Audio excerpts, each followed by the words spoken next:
శుక్లాంబరధరం విష్ణుం శశివర్ణం చతుర్భుజం ప్రసన్నవదనం ధ్యాయే సర్వవిఘ్నోపశాంతయే సదాశివసమారంభాం శంకరాచార్యమధ్యమాం అస్మదాచార్యపర్యంతాం వందే గురుపరంపరాం.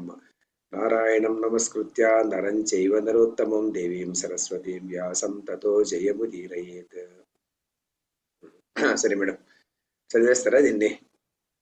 ఏమో ఇది 125వ క్లాస్ ఈరోజు మంది. 125వ క్లాస్లో ఇప్పుడు మనం 16వ శ్లోకంలో ఉన్నాం, 3వ చాప్టర్లో 16వ శ్లోకం.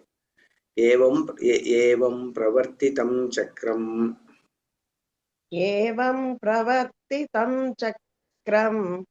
నానువర్తయతి హయః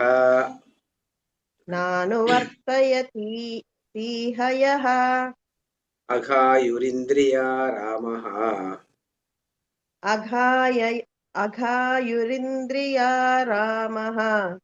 మోఘం పార్థ సజీవతి.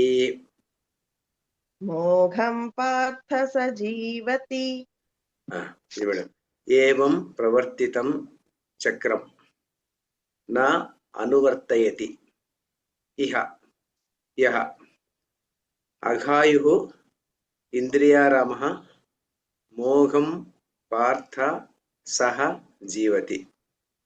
ఇది మేడం, ఇది అన్వయం. ఇది ఏవం ప్రవర్తితం చక్రం. చక్రం గురించి మనము ముందు 2 శ్లోకాల్లో చక్రాన్ని చెప్పుకున్నాం. ఏం చెప్పుకున్నాము? అన్నాద్భవంతి భూతాని పర్జన్యాద్ అన్న సంభవ, యజ్ఞాద్భవతి పర్జన్య, యజ్ఞ కర్మ సముద్భవ అని ఒక శ్లోకం చెప్పుకున్నాము. తర్వాత కర్మ బ్రహ్మోద్భవం విద్ధి బ్రహ్మాక్షర సముద్భవం తస్మాత్ సర్వగతం బ్రహ్మ నిత్యం యజ్ఞే ప్రతిష్ఠితం. ఇది మనం ఒక చక్రాన్ని చెప్పుకున్నాం, ఒక వీల్. ఆ చక్రం ఎలా ఉంటుందంటే ఒకదాని నుంచి ఒకదానికి లింకు. కాబట్టి యజ్ఞం చేస్తే వర్షం వస్తుంది, వర్షం వస్తే అన్నం వస్తుంది, అన్నం వస్తే మళ్ళీ ప్రాణులు వస్తాయి. ఆ యజ్ఞాన్ని ఎవరు సృష్టించారంటే బ్రహ్మ సృష్టించారు. వేదం యజ్ఞం ఎక్కడి నుంచి వచ్చింది అంటే కర్మ నుంచి వచ్చింది. ఆ కర్మ ఎక్కడి నుంచి వచ్చింది అంటే వేదం నుంచి వచ్చింది. ఆ వేదం ఎక్కడి నుంచి వచ్చింది అంటే పరబ్రహ్మ నుంచి వచ్చింది. ఆ పరబ్రహ్మ యజ్ఞంలోను వేదంలోను ప్రతిష్ఠితుడై ఉన్నాడు అని చెప్పేసి ఇలాంటి చక్రాన్ని ఒకటి చెప్పుకుంటూ వచ్చారు. సృష్టి చక్రం. దీన్ని సృష్టి చక్రం అంటే ఈ చక్రం ఇలా ఉంటుంది. అంటే ఈ సృష్టి చక్రం ఎలాంటి చక్రం ఇది అంటే ఈ చక్రం అన్నటువంటిది సృష్టి జతలోనే వస్తుంది. సృష్టి ప్రారంభమైనప్పుడే చక్రం కూడా వచ్చేస్తుంది. ఎలాగైతే ఒక మిషన్, మనము ఏదైనా కొత్త మిషన్ ఆ మార్కెట్లోకి వస్తే ఆ దాని జతలో దాని యొక్క రూల్స్ రెగ్యులేషన్స్ అన్ని వచ్చేస్తాయి కదా. ఇది ఇలా ఆపరేట్ చేస్తే ఇలా వర్క్ అవుతుంది అని చెప్పేసి దానికి రూల్స్ రెగ్యులేషన్స్ అన్ని వచ్చేస్తుంది. అలాగే మనం ఒక సంస్థను ప్రారంభం చేస్తాం అనుకోండి, లేకుంటే ఒక చిన్న క్లబ్ స్టార్ట్ చేస్తాం అనుకోండి, చేసినప్పటికీ కూడా దాని జతలోనే దానికి కావాల్సినటువంటి రూల్స్ రెగ్యులేషన్స్ అన్ని అలా వచ్చేస్తాయి. దాని ప్రకారం అది నడచాలి. ఈవెన్ చిన్న మంది వాట్సాప్ గ్రూప్ క్రియేట్ చేస్తేనే దానికి ఒక రూల్స్ రెగ్యులేషన్స్ ముందే ఫార్మ్ చేసేస్తారు. ఒక అడ్మిన్ ఉంటాడు, వాడు దీని ప్రకారం ఇవన్నీ రాసిది ఉంటుంది, దీని యొక్క ఆబ్జెక్టివ్ ఇది అని చెప్పి రాస్తాడు. దాని ప్రకారం అది నడుస్తూ పోతుంటుంది. అలాగే సృష్టి చేసేటువంటి సమయంలో సృష్టి యొక్క నియతి అంటే దీన్ని ఏమంటారంటే ఋతం అంటాము దీన్ని. ఋతము తన సత్యం గురించి కొంచెం మనము ముందు క్లాసులో ఏమో చెప్పుకున్నాం. మనం ఋతం అంటే ఏమిటంటే నియతి అంటే సృష్టి యొక్క మూలానికి కావలసినటువంటి రూల్స్ రెగ్యులేషన్స్. వాటి భిన్నంగా పోయేదానికి కుదరదు. భిన్నంగా పోయేదానికి కుదిరితే పడిపోతాం అన్నమాట. ఇక్కడి నుంచి మనం చంద్రమండలానికి పోవాలనుకోండి, చంద్రమండలానికి పోవాలంటే ఏదైనా ఒక శాటిలైట్ ఏదైనా మనం పైకి పంపించినప్పుడు అదేదో మినిమం వెలాసిటీ ఉండాలి. అంత వెలాసిటీ లేకపోతే కింద పడిపోతుంది. ఆ వెలాసిటీ అది భూమి ఆకర్షణ శక్తిని ఛేదించుకొని పైకి పోవాలంటే అంత వెలాసిటీ దానికి ఇవ్వాలి. ఇస్తే మాత్రమే పైకి పోగలుగుతుంది, చంద్రమండలానికి పోగలుగుతుంది. లేకుంటే ఇక్కడిక్కడే పరిభ్రమిస్తూ ఉంటే అది ఎప్పుడైతే దాంట్లో ఫ్యూయల్ అయిపోయిన తర్వాత కింద పడిపోతుంది. భూమి ఆకర్షణ శక్తి ఉంది. భూమి ఆకర్షణ శక్తి అనేటువంటిది ఒక నియతి, అలా అది జరుగుతూ ఉంటుంది. అలాగే సూర్య చంద్రులు ఉన్నారు. ఆ సమయాన్ని తగినట్టుగా వాళ్ళు 15 రోజులు చంద్రుడు క్షీణదశలో ఉంటాడు, 15 రోజులు ఉన్నత స్థితిలో ఉంటాడు. సూర్యుడు ఆయన ఒక కక్షలో ఆయన ఉంటాడు. ఆయన ఉదయాన్ని ఇన్ని గంటలకు ఉదయించాలంటే అన్ని గంటలకు ఉదయిస్తాడు, ఇన్ని గంటలకు వెళ్ళిపోవాలంటే అన్ని గంటలకు వెళ్ళిపోతాడు. అన్ని ప్రతి ఒక్కదాన్ని కూడా అలాగా మనము ఒక చక్రము అలాగా నడిచిపోతూ ఉంటుంది. ఒక ఋతువులు అన్నటువంటి దాని పాటికి వస్తూనే ఉంటుంది. మనం వద్దన్నా వస్తాయి, రావద్దు అంటే నిలిసిపోయి. సో కాబట్టి ఎలా ఉంటుందంటే ఈ చక్రం అన్నటువంటిది సృష్టి చక్రం అన్నటువంటిది సృష్టి జతలోనే ప్రారంభమైపోయింది. ఏవం ప్రవర్తితం చక్రం. ఏవం అంటే ఈ విధంగా ప్రవర్తితం చక్రం. ప్రవర్తితం అంటే ఎవరు? ప్రవర్తితం అంటే విడిచబడినటువంటి, తిరిగేటట్టు చేయబడినటువంటిది అని అర్థం ఇక్కడ. ప్రవర్తితం అంటే it is already on the run. ఆ ప్రవర్తితం చక్రం. అలాంటి చక్రం ఎవరు ప్రవర్తింపజేస్తున్నాడు? ఎవరు ప్రవర్తింపజేస్తున్నాడు అంటే పరమాత్మ. పరమాత్మ చేత ప్రవర్తించబడినటువంటి చక్రము ఎవరైతే నా అనువర్తయతి ఇహ. ఇహ అంటే ఈ లోకంలో. నా అనువర్తయతి ఎవడైతే దాన్ని ఫాలో కాడో, దాన్ని అనుసరించడో. యహ ఎవడైతే నా అనువర్తయతి, ఎవడైతే దాన్ని ఇక్కడ ఉంది నానువర్తయతి ఉంది కదా, నానువర్తయతి ఇహ.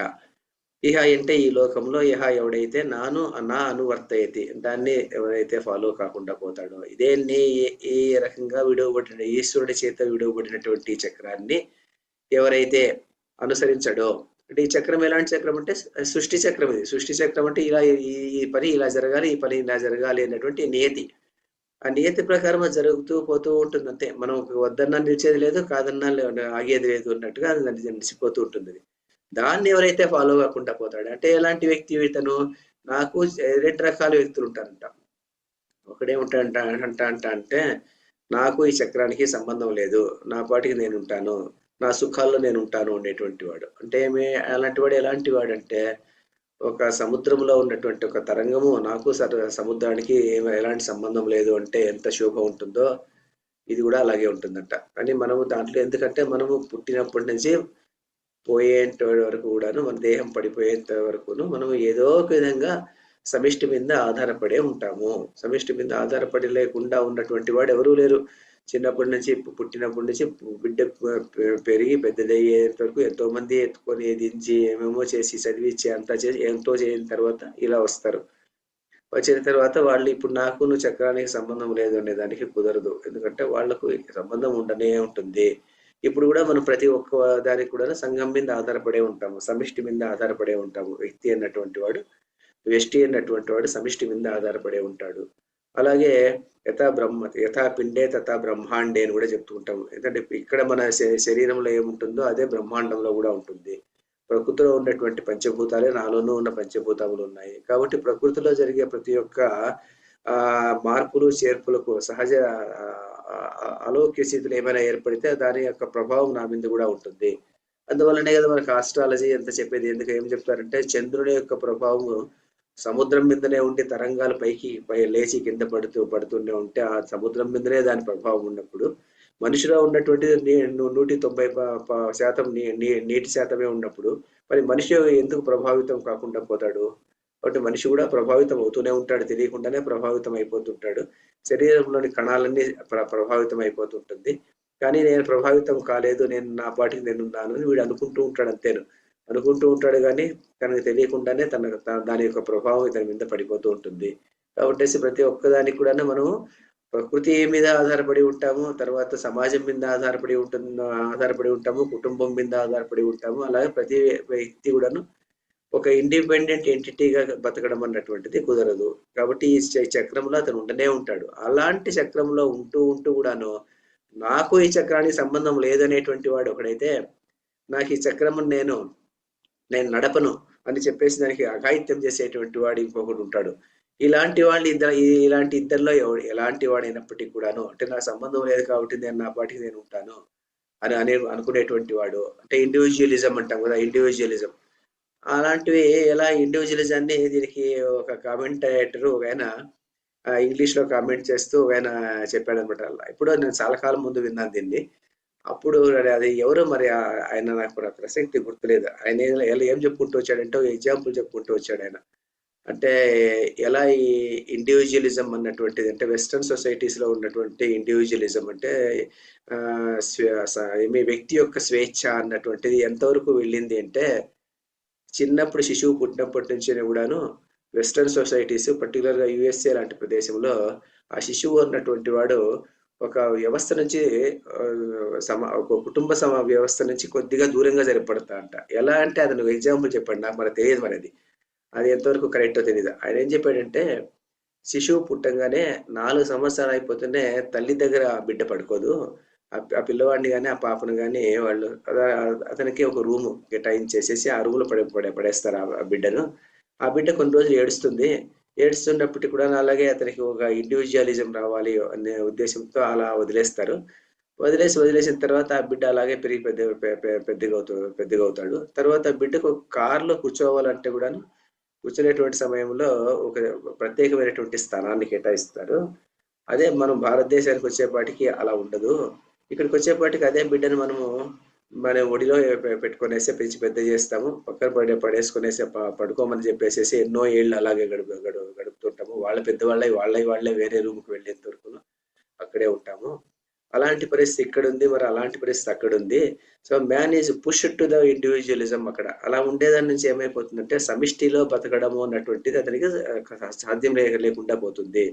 అందువల్ల పెరిగి పెద్ద అయిన తర్వాత చిన్న చిన్న కష్టాన్ని కూడా అతను ఓర్చుకోలేకుండా పోతాడు. సమిష్టిగా ఒక పెళ్ళై వెళ్ళిపోయిన తర్వాత అమ్మాయి కూడా అక్కడికి వెళ్ళిన తర్వాత కూడా అక్కడ కొత్తగా ఉన్నటువంటి ఆ జీవితంతో అతను అడ్జస్ట్ చేసుకోకుండా పోతుంటారు. వ్యక్తులు అన్నటువంటి వాళ్ళు ఒక్కొక్కరు ఒక్కొక్క రూమ్ లో ఉంటారు. వచ్చి అప్పుడప్పుడు హాల్లో కలుస్తుంటారు, మళ్ళీ అలాగే విడిపోతుంటారు వాళ్ళు. ఏ చిన్న ఘర్షణ వచ్చినప్పటికీ కూడా అలాంటి వ్యవస్థలో విడిపోయేదానికి ఎక్కువ అనుకూలాలు అవకాశాలు ఉంటుంది. ఎలాగైతే తలుపులు మూసుకుని తలుపులు తీసుకునేది ఎంత సహజంగా ఉంటుందో అలాగే వ్యక్తులు కలవడము వ్యక్తులు విడిపోవడం అన్నటువంటిది కూడా అంతే సహజంగా జరిగిపోతూ ఉంటుంది అక్కడ అని చెప్పేసి ఈ శ్లోకానికి అర్థం చెప్పేటప్పుడు చెప్పాడు అతను. మరి చాలా కాలం కింద విన్నది అనేది, బట్ అయితే అర్థం మాత్రం చాలా చాలా గట్టిగా బుద్ధిలోకి ఎక్కింది కాబట్టి అలాగేనా మేడం? అక్కడంతా అంతే, అలాగే ఉంటుందా? ఆ పిల్లలు ఏటి మొత్తుకున్నా కూడా ఎవ్వరు ఏం పట్టించుకోరు. మాకైతే ఆశ్చర్యం వేసింది, ఏంది పేరెంట్స్ ఎంత ఉన్నారు మొత్తుకుంటా అన్నా కూడా ఏం పట్టించుకోవాలి. నాకు తెలియదు మేడం, మరి అది జరుగుతుంది అనే విషయం నాకు తెలియదు. మరి అలా చెప్పారు అతను. అందువల్ల ఆ సొసైటీ అలాగే విడిపోతూ ఉంటుంది. ఆ సొసైటీ అలా ఉండడానికి సాధ్యం కాదు. అంటే ఇండివిజువల్ అనేటువంటి వాడు సమిష్టిలో బ్రతకడం అన్నటువంటిది కుదరకుండా పోతుంది అని ఆయన చెప్తాడు. అది మనకు అది నిజమే అయితే గాన, ఇప్పుడు మీరు చెప్పినట్టుగా అది నిజమే అయితే గాన అది ఆయన చూసి వచ్చే చెప్పింటారు. అది చూడకుండా ఆయన చెప్పింటారు కదా. మరి అని ఎవరు స్వామీజీ అతను చెప్పారు. అతను స్వామి పేరు నాకు తెలియదు. మరి అలాంటి సమాజంలో మనము బ్రతుకుతుంటాం. అందువల్ల ఏమైపోతుందంటే ఈ నానువర్తయతి ఇహ, ఈ లోకంలో ఎవడైతే అలాంటి యజ్ఞాభావంతో నడవకుండా ఎప్పుడైతే పోతాడో అప్పుడేమైపోతుందంటే వాడు ఈ చక్రము ప్రకారం వాడు యజ్ఞం చేయడానికి వాడికి కుదరదన్నమాట వాడికి. ఎందుకంటే వాడి యజ్ఞంతో వాడికి సంబంధం లేదు, వేరే వాళ్ళతో వాడికి సంబంధం లేదు. వాడి సుఖములు మాత్రం వాడు చూసుకుంటూ ఉంటాడు. వాడి సుఖాలు ఎలా చూసుకుంటాడు? వాడికి ఒక ఏసీ రూమ్ ఉంటుంది, వాడికి ఒక వ్యవస్థ ఉంటుంది, వాడికి ఒక టేబుల్ అంతా ఉంటుంది, వాడు సపరేట్ గా ఉండి ఇదే సుఖము అనుకుంటుంటాడు వాడు. అలా సుఖం అనుకునేటువంటి వాడు ఎలా అంటూ ఉంటాడు? వాడు అదే సుఖం అంటే వాడికి సుఖము అన్నటువంటి దానికి అర్థం కూడా తెలియకుండా పోతుంది వాడికి. ఆ సుఖము అన్నటువంటిది ఇలాంటి సుఖం ఒక సమిష్టిలో బ్రతకడము అన్నటువంటి విషయంలో కూడా ఒక సుఖము ఉంది అనేటువంటి విషయం ఆ జ్ఞానం కూడా లేకుండా వాడు పెరిగి చివరికి ఏమైపోతాడంటే ఇంద్రియ సుఖమే సుఖము అనుకునేటువంటి ఒక పరిస్థితికి వాడు చేరుకుంటాడు. ఎప్పుడైతే ఇంద్రియ సుఖమే సుఖము అన్నటువంటి దానికి వాడు చేరుకుంటాడో వాడు ఏమైపోతాడు? వాడు ఇంద్రియారామ అయిపోతాడు. వాడు ఇంద్రియారామ అంటే ఇంద్రియములు అంటే ఆరామం ఉంటే క్రీడించేది అనమాట. ఇంద్రియముల క్రీడలోనే వాడి సుఖం ఉంది అనుకునేటువంటి వాడు, ఇంద్రియ సుఖాల్లోనే సుఖం ఉంది అనుకునేటువంటి వాడు. అంటే ఇంద్రియ సుఖంలో సుఖం ఉంది అనుకునేటువంటి వాడు ఎలా ఉంటాడంటే వాడు ఇంద్రియ సుఖాలు అనుభవిస్తుంటాడు, కానీ ఆ సుఖం ఆ సుఖానికి కారణమైనటువంటి అది ఎక్కడి నుంచి వచ్చింది అనేటువంటిది వాడు ఆలోచించాడు అనమాట. అది ఒక మంచి పండును తినేటువంటి సమయంలో ఆ పండు ఎక్కడి నుంచి వచ్చింది అని ఆలోచించాడు అనమాట. అందువల్ల మనకు కృషివలుడు అని చెప్పేసి దువ్వూరు రామిరెడ్డి ఒకటి రాస్తారు. ఫలమనుభవించెడు వారు తత్ఫల రసాస్వాద క్రియాలోలురై పలుమారు మధురత్వమున్ నుతుల శుద్ధింపురే కాని తత్ఫల హేతు వృక్షంబును గురించి ఆలోచించారు ఎవ్వరు అని చెప్పేసి ఆయన ఒక పద్యం రాశారు. చాలా మంచి పద్యం అది.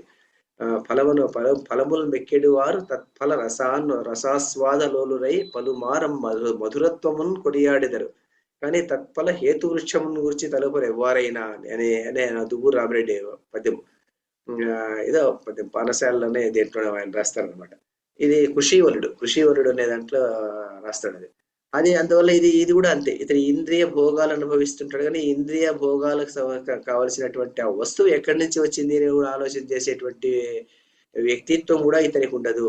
అలాంటి వాడు ఇంద్రియారామ అయిపోతాడు. వాణిలో వాడు బతుకుతుంటాడు. సమిష్టిలో బతకడం అన్నటువంటిది వాడికి సాధ్యం కాదు. సమిష్టిలో ఉన్నటువంటి ఒక సౌఖ్యం గాని ఆనందం గాని వాడు పొందలేకుండా పోతాడు. అలాంటి వాడు ఎలాంటి పరిస్థితుల్లో ఎలాంటి దేంట్లోనూ అడ్జస్ట్ కాకుండా పోతాడు. మనము ఒక చిన్నప్పుడు మనం అందరూ చూసినటువంటి విషయమే. చిన్నప్పుడు మనం పల్లెల్లో ఉండేటువంటి వాళ్ళం. పల్లెల్లో ఉండేటువంటి సమయంలో ఒక చిన్న పెళ్లి చేయాలంటే ఒక ఇంట్లో అందరూ వచ్చేసేసి ఇంట్లో ఊర్లో ఉన్నటువంటి వాళ్ళంతా వచ్చేసి ఒక్కొక్కరు ఒక పని చేసేసేటువంటి వాళ్ళు. ఎవరో ఒకరు వచ్చి పందిరేసేసేటువంటి వాళ్ళు, ఇంకెవరో వచ్చేసేసి ఇంకేదో పని చేసేటువంటి వాళ్ళు. ఆ రోజు మజ్జిగ కావాలంటే అందరూ వాళ్ళు ఎవరెవరి ఇంట్లో పాలు ఉంటుందో వాళ్ళందరూ వచ్చి ఇక్కడ మజ్జిగ వేసేసేటువంటి వాళ్ళు. తర్వాత అలాగే ఇంట్లో ఉన్నటువంటి ఆడవాళ్ళంతా చుట్టుపక్కల వాళ్ళంతా వచ్చేసి అక్కడ కూర్చునేసి ఆ వంటలు ఏమో చేసేటి చక్కలాలు ముచ్చాలు అలాంటివన్నీ చేసేసి వెళ్ళిపోయేటువంటి వాళ్ళు. తర్వాత అందరి ఇంట్లోనూ అలా జరిగేది. సమిష్టిగా ఒక సంతోషంగా సుఖంగా జరిగిపోయేటువంటి సంసారాలు. ఏమైపోయింది అంటే ఈ ఇండివిజువలిజం అనేటువంటిది వచ్చిన తర్వాత ఏవం ప్రవర్తితం చక్రం నా అనువర్తయతి. వాడు నేను ఈ చక్రాన్ని తిప్పను అనేటువంటి వాడు, అంటే సమిష్టిలో నేను బ్రతకను అనేటువంటి వాడు.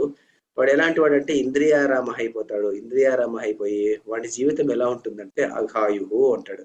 అఘాయుహు అంటే వాడి ఆయుష్ అంత, అఘము అంటే పాపం కదా, ఆయుహు అంటే వాడు ఆయుష్ అంతాను ఆ అఘముతో నిండిపోయి ఉంటుంది. పాప భూయిష్టమైనటువంటి జీవన వ్యవస్థ నడుపుకుంటూ వాడు ఉంటాడు.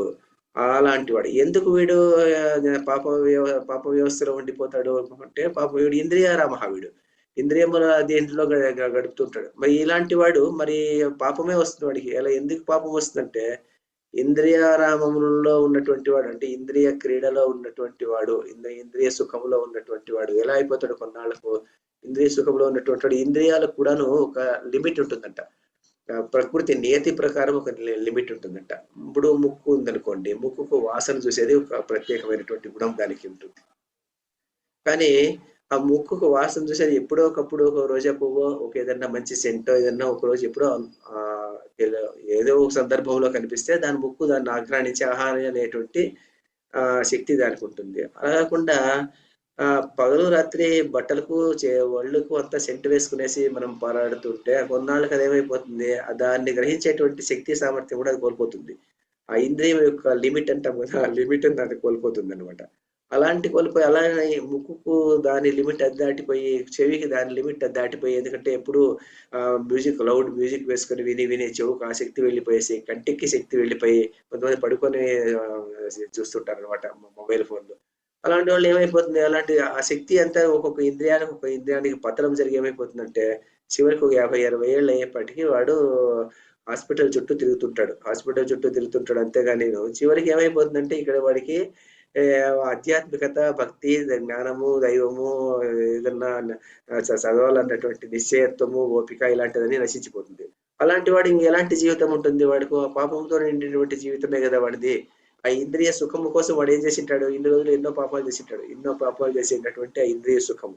అందువల్ల ఇంద్రియ సుఖముతో ఇలా బ్రతికేటువంటి వాడి జీవనం ఎలా ఉంటుందంటే మోఘం పార్థ సజీవతి. మోఘం అంటే ఏమిటి? మోఘం అంటే అది వ్యర్థముని, అంటే నిరర్థకము ఉంటాం కదా, మోహం.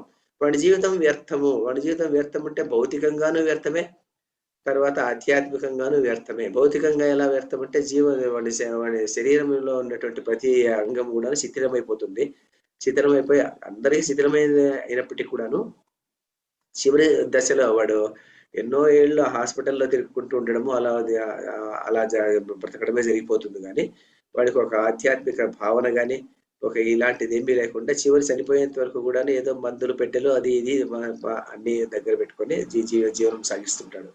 ఎందుకు మనమే చూస్తుంటాం కదా, మన పెద్దవాళ్ళు ముసలివాళ్ళు ఉన్నప్పుడు ఇళ్లలో ఉన్నప్పుడు మన ఇంటిలో సపరేట్ గా ఒక డబ్బా, ఒక బాక్స్, మందుల బాక్స్ అన్ని ఉండేటివి కాదు అప్పటింతాను. ఏదో ఒక మాత్ర ఎప్పుడో ఒకటి వేసుకునేటువంటి వాళ్ళంతే. ఇప్పుడు అలా కాదు కదా, ఇప్పుడు మనకి దానికి ఒక పెద్ద వ్యవస్థ ఉంటుంది. అక్కడ మందుల డబ్బాలు ఉంటాయి, ఇంజక్షన్లు ఉంటుంది, పొద్దున్నే ఫిజియోథెరపిస్ట్ వస్తాడు, మధ్యాహ్నం ఇంకొక డాక్టర్ వస్తాడు, సాయంత్రం ఏదో చెకింగ్, పాడు బతికెట్టి అన్ని చేసుకుంటూ ఉంటాం మనం. కాబట్టి అలాంటి జీవనం ఎలాంటి జీవనము అంటే జీవితం భౌతికంగానూ జీవనము వృథానే. కొన్ని ఆధ్యాత్మికంగా ఏమైనా ఉంటుందంటే ఆధ్యాత్మికంగా ఇన్ని రోజులు ఇంద్రియారామ ఉన్నాడు, వాడు పాపంతో నిండినటువంటి పనులు చేస్తున్నాడు. పాపంలో పని చేస్తున్నాడు అంటే ఏమైపోయిందంటే అఘాయుహు వాడు. అదే కామెంటేటర్ చెప్పాడు అనమాట. దాన్ని కూడా ఇంకోటి ఏం చెప్పాడంటే అఘాయుహు అన్నటువంటి విషయానికి ఆయన ఏం చెప్పాడంటే పాపం ఎలా ఉండిపోతుంది అంటే చాలా మంది పొద్దున నుంచి సాయంత్రం వరకు విభూతి పెట్టుకునేసి అది చేసుకుని ఇది చేసుకునేసి పెద్ద పెద్ద రిచువల్స్ చేస్తుంటారు, యజ్ఞాలు యాగాలు చేస్తుంటారు. కానీ బయటకు వచ్చిన తర్వాత వాడు లంచగొండిగా ఉంటాడు, లంచం తీసుకునేటువంటి వాడుగా ఉంటాడు. తర్వాత వాడు 10 మందిని అంటే నిరర్థకంగా అనవసరంగా తర్వాత ఏం చేస్తుంటాడంటే 10 మంది దగ్గర డబ్బులు గుంజుకొనేసే వాడు జీవనయాత్ర సాగిస్తూ ఉంటాడు. మరి అలాంటి వాడిని మనము చక్రం తిప్పుతున్నాడే అనుకోవాలా, చక్రం తిప్పలేదనుకోవాలా అని ఒక ప్రశ్న. అంటే చక్రం తిప్పుతున్నాడంటే వాడు యజ్ఞం చేస్తున్నాడు, యాగం చేస్తున్నాడు, గుడిలో వెళ్తున్నాడు, పూజ చేస్తున్నాడు అని వాడి యజ్ఞం తిప్పుతున్నాడు అనుకోవాలా, లేకుంటే వాడి ఈ సమాజాన్ని పీడించి వాడు ఇలా బతుకుతూ కేవలము అక్కడికి వెళ్ళడం ఏదో మొక్కుబడి కోసం అలా వెళ్ళి వస్తున్నాడా? అలాంటప్పుడు ఇతన్ని ఏమనాలి? అతన్ని అఘాయుహు అనే అనాలి, అతన్ని భూయిష్టమైనటువంటి శరీరం అతంది. ఇంద్రియారామ అలాంటి వాడి జీవితము మోఘం. మోఘం అంటే వ్యర్థమైనటువంటి జీవన శైలి అతనిలో ఉంటుంది ఓ పార్థ అని చెప్పేసి ఇక్కడ చెప్తున్నాడు శ్రీకృష్ణ పరమాత్మ. అంటే ఈ చక్రాన్ని ఎప్పుడు మనం తిప్పేటువంటి పరిస్థితిలోనే ఉండాలి. అంటే శరీరము అన్నటువంటిది ఏమంటారంటే దీన్ని ఇది ఒక instrument of action and consciousness అంటాం. ఎప్పుడు కూడా ఒక పని చేసి ఒక సమాజానికి ఉపయోగపడేటువంటి పనైనా చేయాలి, తనకు తాను ఉపయోగంగా ఉండాలి, కుటుంబానికి ఉపయోగంగా ఉండాలి, సమాజానికి ఉపయోగంగా ఉండాలి. అలాంటిది లేనటువంటి విషయంలో అలాంటి జీవనము వృథా జీవనము. అలాంటి వాడు ప్రతి కూడాను జీవోత్సవమే. వాడు చనిపోయిన తర్వాత వాడిని గురించి అనుకునేటువంటి వాళ్ళు కూడా ఉండరు. ఆ రోజు అయిపోతే అక్కడికి వాడి పని అయిపోయింది అంతే. వాడు ఎన్ని ఆస్తి కోట్లు సంపాదించినప్పటికీ కూడా ఈ రోజు బతికాడు అయిపోయింది, వాడి పని అయిపోయింది అనుకుంటారు. 10 మంది 10 రకాలు తిట్టుకుంటారు, వెళ్ళిపోతారు. అంతేగాని చివరికి వాడి గురించి ఆలోచన చేసేటువంటి వాళ్ళు కూడా ఉంటారు. అఘాయుహు వాడు ఇంద్రియారామ. అఘాయుహు ఇంద్రియారామల గురించి మనకి ఎవరు కూడా మనకు చరిత్రలో మనకు కనబడరు. ఏదైనా త్యాగం చేసినటువంటి వాళ్ళు మాత్రమే చరిత్రలో నిలుస్తారు. త్యాగం చేయకుండా వాళ్ళ కోసమే వాళ్ళు సంపాదించినటువంటి వాళ్ళంతా చరిత్రలో అలా డెస్టైన్డ్ ఫర్ డస్ట్బిన్ అంటారు వాళ్ళు. వాళ్ళ చరిత్రలో డెస్టైన్డ్ ఫర్ డస్ట్బిన్. అలాంటి వాళ్ళు అలా వెళ్ళిపోతుంటారు వాళ్ళు. కాబట్టి వాళ్ళ వల్ల ఎవరికీ ఉపయోగం లేదు, వాళ్ళ జీవితం అంతా వ్యర్థమైనటువంటి జీవితంలో వాళ్ళు గడుపుతుంటారు అని చెప్పేసి ఇక్కడ దీనికి బ్రాడ్గా అర్థం ఏం చెప్తారంటే, వేదములసే నిర్దేశించబడినటువంటి యజ్ఞచక్రములో తన బాధ్యతను నెరవేర్చని వారు పాపులు, వారు ఇంద్రియ భోగముల కోసమే జీవిస్తారు, అట్టి వారి జీవితం వ్యర్థము అని. ఇక్కడ 1-2 ప్రశ్నలు వస్తాయి. ఏమిటంటే ప్రశ్నలు నేను ఇక్కడ రాసుకున్నాను. చిన్న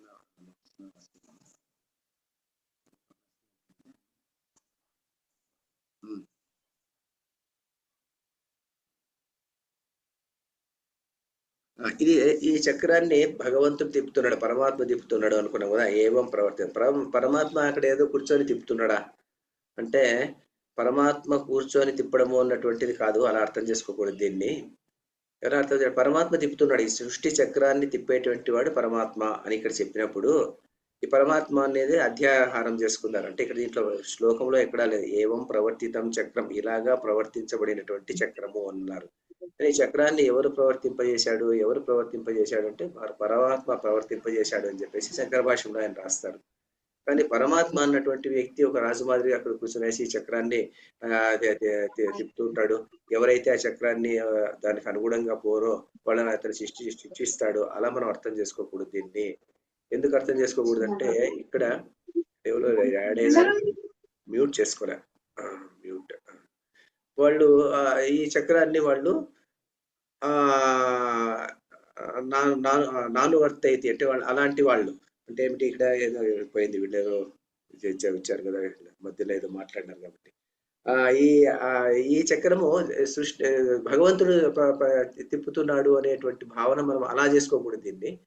పరమాత్మ దీన్ని చక్రాన్ని తిప్పుతున్నాడు అంటే ఈ చక్రములో ఉన్నటువంటి ప్రతి అంగము అంటే ఏమిటంటే, ప్రతి అంగములోనూ అటు సృష్టి యొక్క ప్రతి పరమాణువు, ప్రతి ఒక్క విషయము అంటే జగత్తు కానీ, మానవుడు కానీ, ఇంకోటి కానీ, మరొకటి కానీ, అన్నిటిలోనూ ఉన్నటువంటి శక్తి పరమాత్మనే శక్తి. ఈయన ఈ సూర్యుడు అలా వెలుగుతున్నాడు, ఉదయాన్నే వస్తున్నాడు, లేకుంటే చంద్రుడు అలా సమయానికి వచ్చిపోతున్నాడు, లేకుంటే వాయువు అలా వీస్తుంది, లేకుంటే వానలు అలా ఋతువులు అలా ఋతుచక్రం అలా జరుగుతుంది. ఇలా మనం అలా జరుగుతుంది అంటే దానికి కారణం అంటే ఒక భగవంతుడి పైన కూర్చొని వీటన్నిటిని నియంత్రిస్తున్నాడు అని కాదు.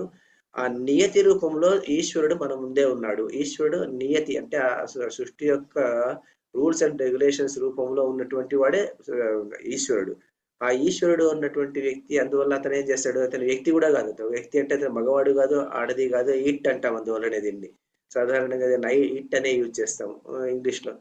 ఆ పదార్థం, ఆ చైతన్య పదార్థము అన్నటువంటిది ఈ సృష్టి చక్రాన్నంతాను నిర్వహిస్తోంది. అంటే ఇది ఇలా ఉండాలి, అది ఇలా ఉండాలి అన్నటువంటి నియతి అలా ఏర్పడిపోయింది.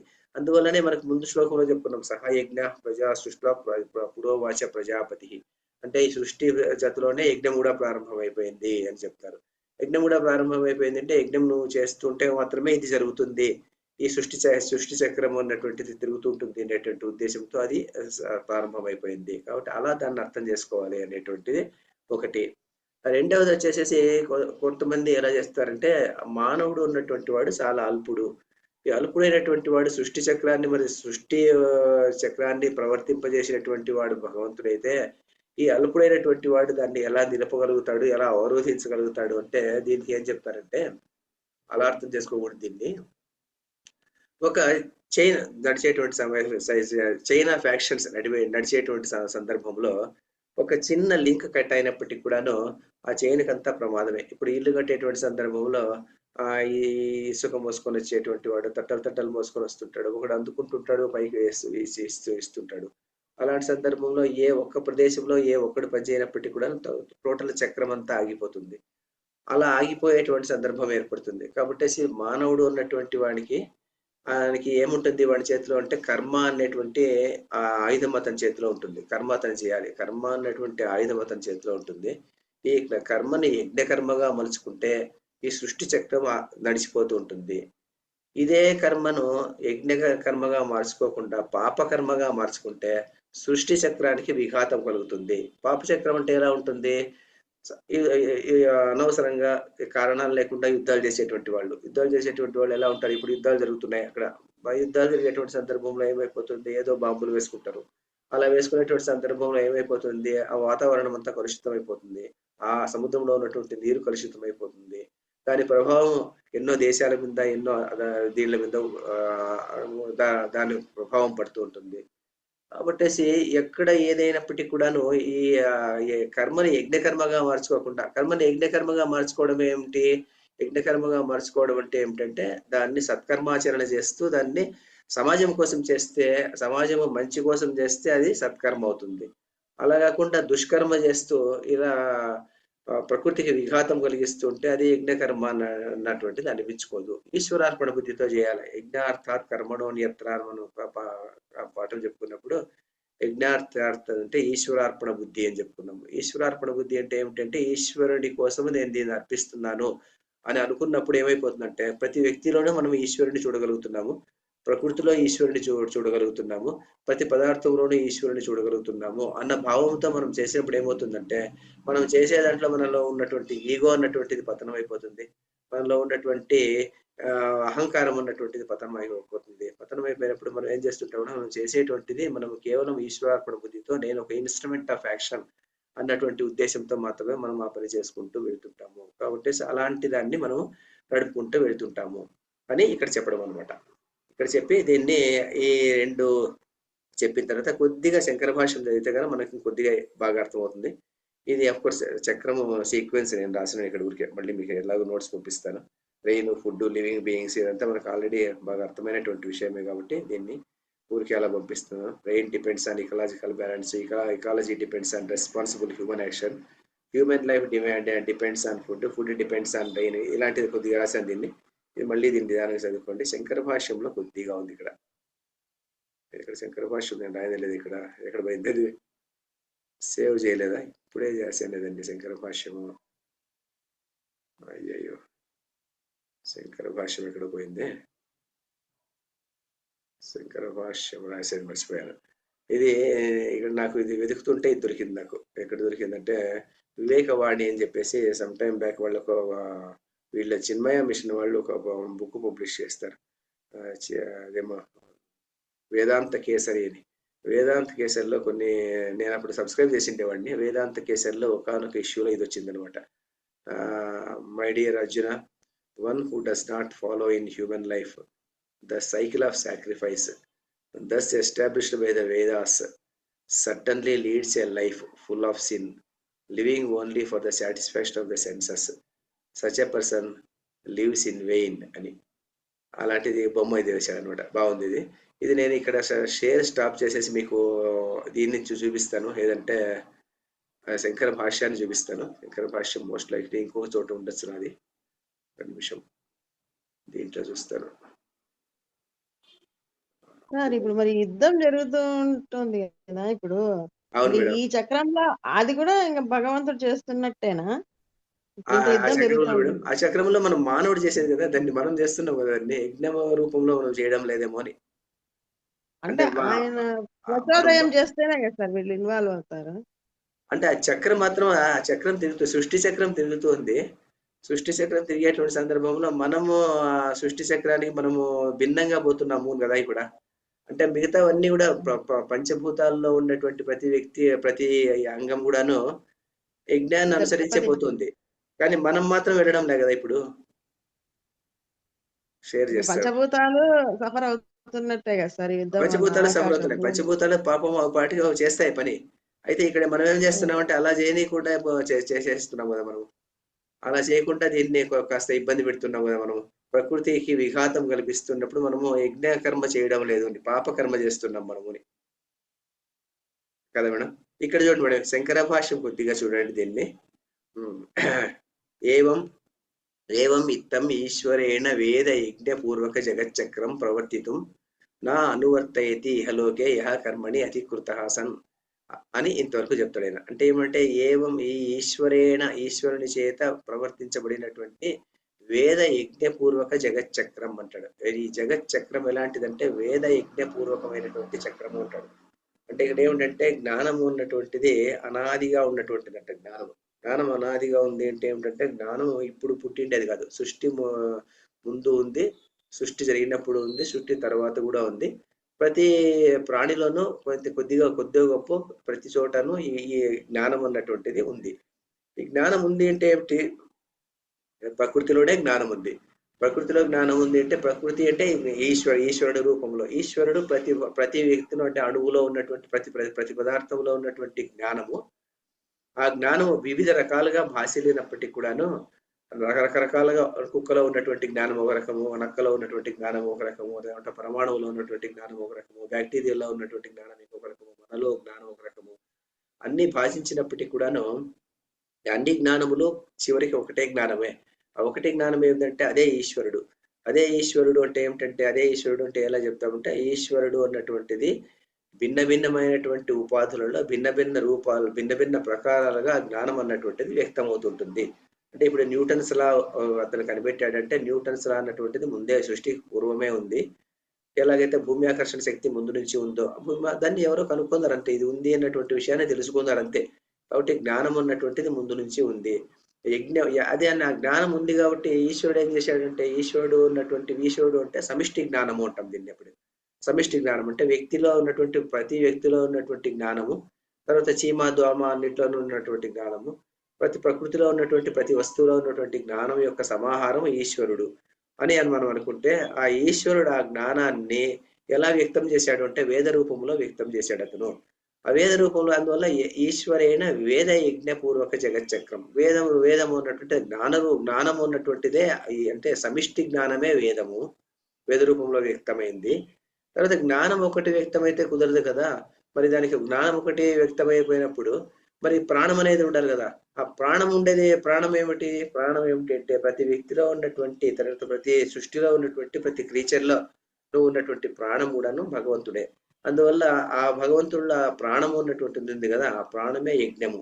వేద యజ్ఞ పూర్వక జగచ్చక్రం అంటే ఈ మనిషిలో ఉన్నటువంటి ఈ ప్రాణం గాని, మనిషిలో ఉన్నటువంటి బుద్ధి గాని, లేకుంటే ఇంకే జీవిలో ఉన్నటువంటి ఆ ఉపాధి ఉన్నటువంటి ఆ ప్రాణము గాని, ఆ జ్ఞానము గాని ఇలాంటి సమిష్టిగా కూడినటువంటిది అది భగవంతుడిది అంటాము. అది జ్ఞాన రూపంలో వ్యక్తమైనప్పుడు దాన్ని వేదం అంటాము. అందువల్ల బ్రహ్మ కర్మోద్భవం విద్ధి ముందులో ఒక శ్లోకం చెప్పుకున్నాం కదా, చెప్పుకున్నాం దాన్ని బ్రహ్మ కర్మోద్భవం విద్యగా ఏమో చెప్పుకున్నాం ఒక నిమిషం. కర్మ బ్రహ్మోద్భవం విద్ధి అని చెప్పుకున్నాం కదా. కర్మ అన్నటువంటిది ఎక్కడి నుంచి వస్తుందంటే బ్రహ్మ నుంచి వస్తుంది అని చెప్పుకున్నాము. బ్రహ్మ అంటే వేదం అని చెప్పుకున్నాం అక్కడ. కాబట్టి ఆ వేదం ఎక్కడి నుంచి వచ్చిందంటే బ్రహ్మ అక్షర సముద్భవం అని చెప్పుకున్నాం అక్కడ. పరమాత్మ నుంచి వచ్చింది అని చెప్పేసి చెప్పుకున్నాం. కాబట్టి ఈశ్వరుడు ఉన్నటువంటి వాడు ఈ జ్ఞానం, ఇది ఈ జ్ఞానం అంటే సమిష్టి జ్ఞానమే ఈశ్వరుడు. సమిష్టి ఏమి జ్ఞానము అలాంటిది ఉంటుంది. తర్వాత ఈ సమిష్టి ప్రాణశక్తి ఉన్నటువంటి సమిష్టి ప్రాణశక్తి కూడా ఈశ్వరుడే. ఇది ఒకటి యజ్ఞము, ఒకటి వేదము అన్నటువంటిది. ఈ వేద యజ్ఞ పూర్వకమైనటువంటి జగచ్చక్రము అతని సృష్టిలో అతను ప్రారంభించాడు. ప్రారంభించినటువంటి చక్రాన్ని ఎవరైతే మనము ఆ చక్రాన్ని నేను తిప్పను అనేటువంటి వాడు కానీ, లేకుంటే నేను తిప్పేటువంటి సందర్భంలో దానికి అఘాయిత్యం చేసేటువంటి వాడు వాడు అఘాయువు, వాడు ఇంద్రియారామ అని. అలా మేడం అది అర్థము. మనం అది కూడాను ఈశ్వరుడు తిప్పుతున్నాడు అంటే అది ఈశ్వరుడు తిప్పుతున్నాడు అంటే ఈశ్వరుడు సృష్టి తిప్పుతున్నాడు. మరి దాన్ని సృష్టించి తిప్పడానికి మనం వ్యతిరేకంగా మనం పోరాడుతున్నాం. ఇక్కడ కొంతమంది ప్రయత్నం చేస్తున్నారు. అలా ప్రయత్నం చేసినటువంటి వాడు ఆ బుష్ కానీ ఇంకొకరు అది మన ట్రంప్ కానీ ఇంకొకరు కానీ వాళ్ళు ఎలాంటి వాళ్ళు అంటే అఘాయువులు అండ్ ఇంద్రియారామ అని చెప్పుకోవచ్చు మనం.